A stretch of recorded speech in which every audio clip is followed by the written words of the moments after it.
Indian banking model में foreign investors की घुसपैठ बढ़ रही है। तो अच्छा ही है ना, प्राइवेट बैंक ही तो अच्छी सर्विस देते हैं। लेकिन अभी 2 हफ्ते पहले ही स्टेट बैंक ऑफ इंडिया को, जो कि एक पब्लिक सेक्टर बैंक है, इसको वर्ल्ड्स बेस्ट कंज्यूमर बैंक 2025 का अवार्ड मिला है। क्या इंडियन बैंक्स में फॉरेन ओनरशिप से वाकई खूब सारा FDI आता है?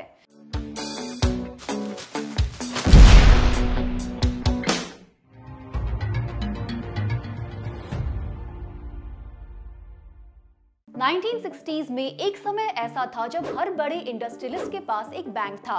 टाटा, बिरला, बड़ौदा के महाराजा और बाकी अमीर लोग अपने अपने बैंक से लोगों के 85% डिपॉजिट्स को कंट्रोल करते थे। आप गैस कर सकते हैं, ऐसे में बैंकिंग बहुत ही थोड़े लोगों तक सीमित थी। 1969 में 14 प्राइवेट बैंक्स के नेशनलाइजेशन के बाद बैंकिंग को एक्सपैंड किया गया। गांव-गांव तक बैंक्स के ब्रांचेस को लाया गया और आम आदमी तक बैंकिंग को पहुंचाया गया। आज एक बार फिर से बैंकिंग आम आदमी की पहुंच से दूर जाती दिख रही है और अब की बार सिर्फ A1 A2 नहीं, बैंक्स की ओनरशिप को विदेशी लोगों के हाथों में सौंपने की तैयारी है। जी हां, आपने ठीक सुना, इंडियन बैंकिंग मॉडल में फॉरेन इन्वेस्टर्स की घुसपैठ बढ़ रही है। अभी अभी तो हमने ब्रिटिश कॉलोनाइजर्स को भगाया था, अब खुद ही सारे फाइनेंशियल सिस्टम को विदेशियों के हाथों में सौंपने की तैयारी कर ली है।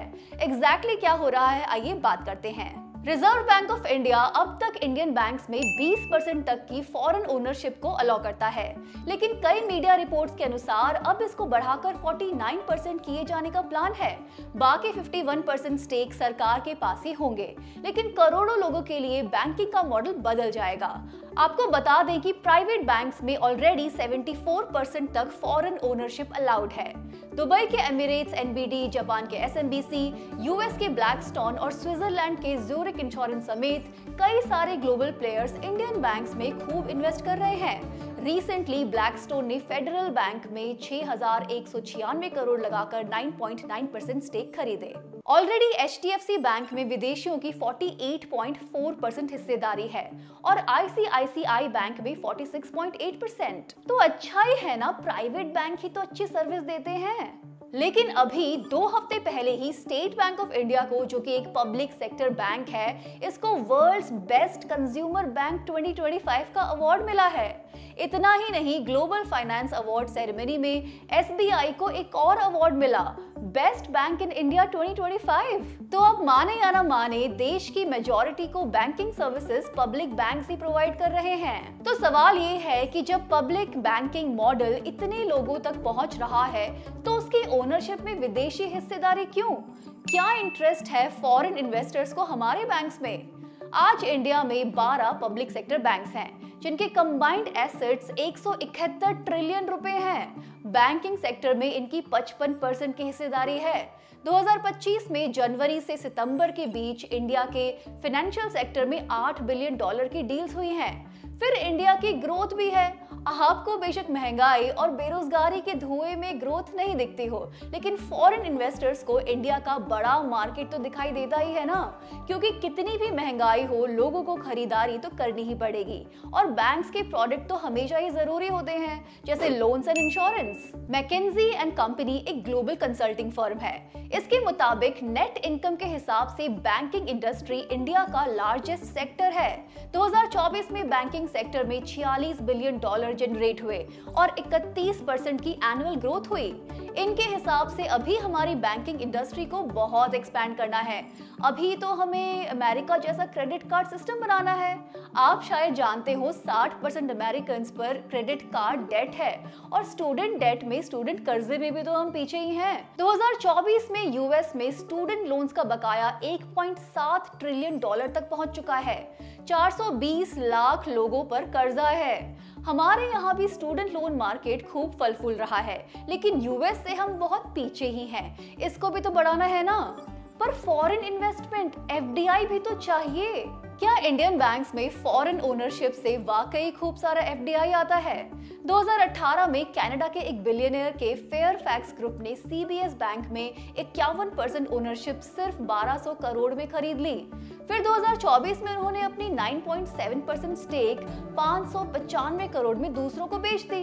मतलब इनिशियल इन्वेस्टमेंट के आधे पैसे वापस आ गए। इंडिया को इस सब से कितना FDI मिला, आप ही कैलकुलेट करके बताएं। ऐसे कई एग्जाम्पल्स हैं जहां फॉरेन इन्वेस्टर्स अपने प्रॉफिट के हिसाब से डिसीजंस लेते हैं। जितना जल्दी उनका एफडीआई आता है उतना ही जल्दी वापस भी जा सकता है। आज के दौर में पूंजी आसानी से ग्लोबल बॉर्डर्स को पार करके कहीं भी पहुंच सकती है। सोचने वाली बात यह है कि इसी पूंजी के बल पर एक नया कॉलोनियलिज्म बन रहा है। जैसे पहले हम ब्रिटिश कॉलोनी थे, अब अमेरिकन पूंजी की नई कॉलोनी बन रहे हैं। पर बैंक्स का मैनेजमेंट तो बेहतर होता है ना। ऑफ कोर्स अपना पैसा इंडियन बैंक्स में लगाकर फॉरेन इन्वेस्टर्स यहाँ की सरकार और पॉलिसी को बेहतर मैनेज कर सकते हैं, अपने फायदे के हिसाब से पॉलिसीज बनवा सकते हैं। क्या पता ये पॉलिसी भी कि इंडियन बैंक्स में फॉरेन ओनरशिप को ज्यादा अलाउ किया जाए, ये भी वही बनवा रहे हो। फिर जनता को, आम डिपॉजिटर्स को क्या मिला? नहीं, आपको मिला कम लोन, ज्यादा इंटरेस्ट। जब बैंक्स को नेशनलाइज किया गया था तो एक एजेंडा था बैंकिंग को सब लोगों तक लेकर जाना। तभी रूरल ब्रांचेस को बढ़ावा दिया गया, जहां बिजनेस ज्यादा नहीं है पर लोगों की आम बैंकिंग नीड्स पूरी होती हैं। वैसे ही लोन देने के लिए प्रायोरिटी सेक्टर्स को आइडेंटिफाई किया गया, जैसे किसानों को, महिलाओं को, छोटे इंडस्ट्री और छोटे बिजनेस को प्रायोरिटी माना गया। आज प्रायोरिटी सेक्टर की डेफिनेशन ही बदल चुकी है। क्या आप जानते हैं कि आज नॉन बैंकिंग फाइनेंशियल कंपनीज और माइक्रो फाइनेंस इंस्टीट्यूशंस को लोन देना प्रायोरिटी सेक्टर में आता है? और फिर ये कंपनियां एक्चुअल जरूरतमंद को भारी इंटरेस्ट पे लोन देती हैं। All India democratic women's association की एक स्टडी ने दिखाया कैसे एनबीएफसीज और एमएफआईज को बैंक से मैक्सिमम 10% पे लोन मिलता है, पर वो गरीब औरतों को 26% के इंटरेस्ट रेट पे लोन दे रही हैं। हम आगे जा रहे हैं कि पीछे? साथ ही हमारा banking credit system already corporates के फेवर में काम करता है। सबसे ज्यादा लोन्स लाखों में नहीं, हजारों करोड़ों में दिए जाते हैं। डेटा दिखाता है कि छोटे लोन्स में भारी कमी आई है। 1990s में 25,000 रुपए के लोन लगभग 60-70% दिए जाते थे। 2010 के दशक में इनका शेयर 1% से भी कम है। और तो और बड़े कॉर्पोरेट हाउसेस करोड़ों का लोन लेकर वापस भी नहीं कर रहे। अनिल अंबानी के 49,000 करोड़ के लोन का निपटारा कैसे किया गया आप जानते हैं? उनको बस 455 करोड़ ही वापस करना पड़ा, 98% डिस्काउंट। और इसी हफ्ते कोबरा पोस्ट ने उनकी कंपनीज पर एक और 41,921 करोड़ के फ्रॉड का आरोप लगाया है। कहाँ तो हमें मेक इन इंडिया करना था, हम take control of India policy अपना रहे हैं। क्यों सरकार ने ग्लोबल पूंजी के आगे घुटने टेक दिए हैं? क्या हुआ विश्वगुरु भारत का? 2008 की ग्लोबल रिसेशन को याद कीजिए। तब अमेरिका का फाइनेंशियल सिस्टम पूरी तरह टूट गया था, लेकिन इंडिया उससे बचा रहा क्योंकि अमेरिकन और ग्लोबल पूंजी से हमारा एक्सपोजर कम था। आज विदेशी बैंक और विदेशी बिलियनियर्स को अपने फाइनेंशियल सिस्टम का कंट्रोल सौंपकर हम अपनी ही दिक्कतें बढ़ा रहे हैं। ऑलरेडी ट्रंप के टैरिफ्स, उसकी ऑयल पर नीतियां हमारी इकोनॉमी और उद्योगों पर बुरा असर डाल रही हैं। ऊपर से बैंक्स का, फाइनेंशियल सिस्टम का कंट्रोल भी अमेरिकन और ग्लोबल कॉर्पोरेट्स के हाथ में चला जाएगा तो क्या होगा? और क्या अमेरिकन बैंक्स सेफ हैं? आज अमेरिकन बैंक्स की ये हालत है कि अमेरिकन लोग खुद ही उनमें डिपॉजिट्स नहीं कर पा रहे। पिछले 4 सालों में सबसे कम डिपॉजिट रह गए हैं अमेरिकन बैंक्स के पास। पिछले साल $3.3 ट्रिलियन थे। अब अमेरिकन बैंक्स की जमा धनराशि बस $2.8 ट्रिलियन है। इनफैक्ट अक्टूबर के आखिरी 5 दिनों में अमेरिकन सरकार ने ही बैंक्स को $125 बिलियन दिए ताकि वो अपने डे टू डे कैश के ऑपरेशंस को आसानी से चला पाएं। 2023 के रीजनल बैंक क्राइसिस को भी याद कीजिए, जब सिलिकॉन वैली बैंक समेत कई छोटे बैंक ऑलमोस्ट बैंकरप्ट हो गए थे। क्या ऐसे लोगों के हाथों में अपने फाइनेंशियल सिस्टम को सौंपा जा सकता है? कोबरा पोस्ट का अनिल अंबानी ग्रुप पे आरोप दिखाता है कि कैसे पूंजी को कई जगह घुमा फिरा कर चुराया जा सकता है। ना बैंक हाइस्ट करनी पड़ती है, ना किडनैपिंग, बस कॉन्ट्रैक्ट्स, डील्स और फाइनेंशियल हेरा फेरी से ही काम चल जाता है। कोबरा पोस्ट ने अनिल अंबानी ग्रुप पर 2 बड़े आरोप लगाए हैं। पहला ये कि रिलायंस एडीए ग्रुप ने बैंक लोन्स, आईपीओ और बॉन्ड से रेज किए गए 28,800 करोड़ रुपए को रिलायंस ग्रुप की कंपनीज से चुराकर अपने ग्रुप की प्रमोटर से जुड़ी कंपनीज की तरफ डाइवर्ट किया। दूसरा दावा ये है कि $1.5 बिलियन या लगभग 13,000 करोड़ रुपए को गलत तरीके से विदेशी कंपनीज के जरिए भारत में लाया गया। ये पैसे Singapore, Mauritius, Cyprus, British Virgin Islands, America और ब्रिटेन में बनी फर्जी कंपनियों और सहायक कंपनियों के जाल के जरिए किया गया। कुल मिलाकर 41,921 करोड़ रुपए की हेराफेरी के आरोप हैं। 3 नवंबर को ईडी ने एक दूसरे लोन डिफ्रॉड के मामले में अनिल अंबानी के 7,500 करोड़ के एसेट्स को फ्रीज किया है। इसी जुलाई में एसबीआई ने आरकॉम के लोन अकाउंट को फ्रॉड घोषित कर दिया था। हमारे देश में आज भी फाइनेंशियल इंजीनियरिंग से पैसे इधर से उधर कर देना एक कला माना जाता है, लेकिन जब बड़े बिजनेसेस इसमें लगे होते हैं तो आपका ही पैसा ऑफशोर कंपनीज के जाल में फंसाकर बैंक से डाइवर्ट कर कुछ लोगों तक पहुंच जाता है। आशा है कि इस मामले में ठीक से निष्पक्ष जांच हो और जानकारी सबके सामने आए। केरला ने पिछले हफ्ते की बेस्ट न्यूज दी है। केरला का राज्य एक्सट्रीम पॉवर्टी को खत्म करने में कामयाब रहा। ह्यूमन डेवलपमेंट के पैरामीटर्स और हेल्थ केयर सिस्टम में केरला की पहले ही डेवलप्ड देशों से तुलना की जाती है। वहां सिर्फ हाई लिटरेसी रेट ही नहीं, वहां के गवर्नमेंट स्कूल्स की चर्चा पूरे देश में होती है। 1 नवंबर को अपने 69th फॉर्मेशन डे पर केरला ने एक और उपलब्धि हासिल कर ली।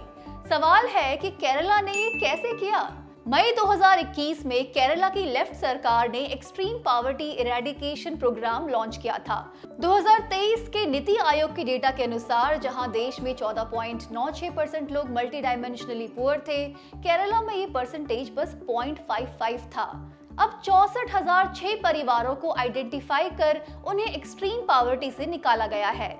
एक आदमी गरीब कई कारणों से हो सकता है, इसी को मल्टी डायमेंशनल पॉवर्टी कहते हैं। केरला की सरकार ने इसको समझा और ग्रास रूट लेवल पर एक प्लान बनाया। सबसे पहले 4 लाख वॉलंटियर्स को ग्राउंड पर भेजा गया कि वो एक्सट्रीमली पुअर लोगों की पहचान कर सके। गरीब लोगों को 4 पैरामीटर्स पर आइडेंटिफाई किया गया: भोजन, स्वास्थ्य, इनकम और हाउसिंग। इनफैक्ट कई लोग जिनके पास आधार या कोई और आइडेंटिटी कार्ड भी नहीं था, उनको भी ग्राउंड पर वॉलंटियर्स की मदद से आइडेंटिफाई किया गया। कई बार सरकारी स्कीम सबको एक ही पैरामीटर से समझने की कोशिश करती हैं, लेकिन केरला की सरकार ने सब आइडेंटिफाइड फैमिलीज के लिए उनकी जरूरत के हिसाब से अलग अलग प्लान्स बनाए। जिनको घर की जरूरत थी उन्हें घर मुहैया कराया गया, जिनके घर को मरम्मत की जरूरत थी उनके घर की मरम्मत कराई गई, जिन परिवारों को स्वास्थ्य सेवाओं की जरूरत थी पहले उनका इलाज कराया गया। इनफैक्ट इस प्लान के तहत 7 लोगों को ऑर्गन ट्रांसप्लांट भी मिले हैं। सिर्फ एक डिपार्टमेंट नहीं, कई गवर्नमेंट डिपार्टमेंट्स ने मिलकर इस प्रोग्राम में हाथ बटाया। सिविल सप्लाईज डिपार्टमेंट ने राशन कार्ड दिए, रेवेन्यू डिपार्टमेंट ने घर बनाने के लिए जमीन को आइडेंटिफाई किया, एजुकेशन डिपार्टमेंट ने जरूरतमंद फैमिलीज के बच्चों को फ्री एजुकेशन दी। हर परिवार की जरूरत के हिसाब से उनकी मदद की गई। सिर्फ एक बार नहीं, आगे भी वो गरीबी से मुक्त रहे, इस ख्याल से उनके लाइवलीहुड को भी इंश्योर किया गया। किसी के लिए अपने घर से ही छोटी दुकान खुलवाई गई तो किसी को पंचायत के तहत जॉब मिला। अब भी सरकार ने इन लोगों को छोड़ा नहीं है। अब इस प्रोजेक्ट का सेकंड फेज चलेगा, जिसमें इंश्योर किया जाएगा कि एक्सट्रीम गरीबी से निकाले गए ये परिवार वापस गरीबी में ना जाएं। केरला सरकार का ये प्रोग्राम दिखाता है कि वेलफेयर बस कैश हैंडआउट से नहीं होता। एक मल्टी डायमेंशनल पर्सपेक्टिव और एक्शन की जरूरत होती है। एक कम्युनिटी ड्रिवन मॉडल और क्लियर फोकस ही द रियल केरला स्टोरी है। इस हफ्ते इतना ही। Thanks for watching Cracknomics. मिलते हैं अगले हफ्ते टू क्रैक मोर इकोनॉमिक्स।